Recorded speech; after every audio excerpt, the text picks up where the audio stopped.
In America, it is Thanksgiving week, the most dreaded week of the year for many. The week where everything we spend the rest of the year running away from comes home to roost.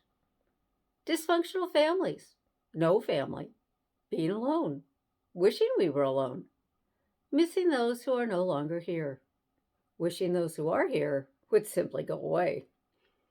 It's a mental health obstacle course of epic proportions. And then last year, the universe decided to throw an epidemic on top of it. I've heard some pretty interesting stories over the past week about who is and who is not invited to dinner this year as people use COVID as an excuse to thin the dinner table.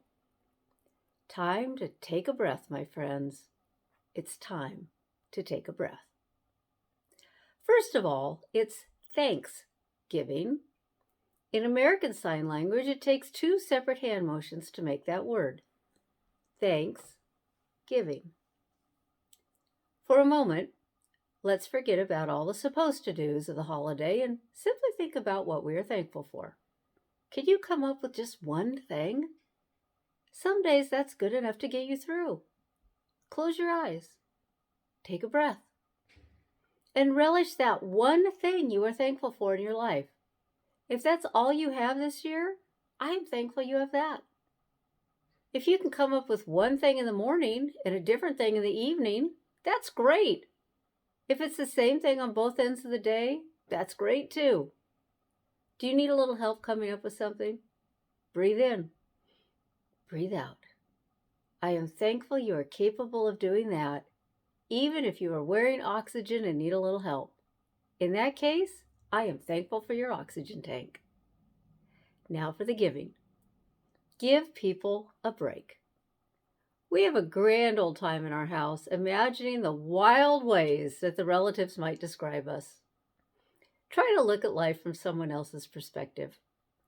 Another tactic you might try to give someone a break is to remember your favorite kooky, oddball, opinionated relative who is no longer with us.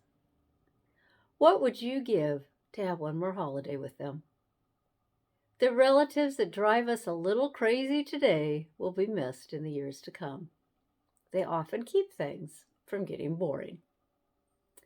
And thankfully, you can always give yourself grace and space. If you simply can't deal with any of this, don't. I have said before that one of my best Thanksgivings was spent all alone in bed reading. Taking a year off from a holiday is sometimes the best thing for everyone. We're having Friendsgiving, which is a good option for many. In our case, our daughters will be with their in-law families, but for others, it's simply a much safer way to celebrate the day. There's no right or wrong. There's only what works best in the moment. If we've learned nothing else in the past few years, we all know that traditions can change. It's a meal. It's better to have good memories than damaging ones. However you spend Thanksgiving, be kind in your interactions. Remember, it's weird for others too. My name is the Reverend Kathy Crosby. Happy Thanksgiving. There you have it, short and sweet.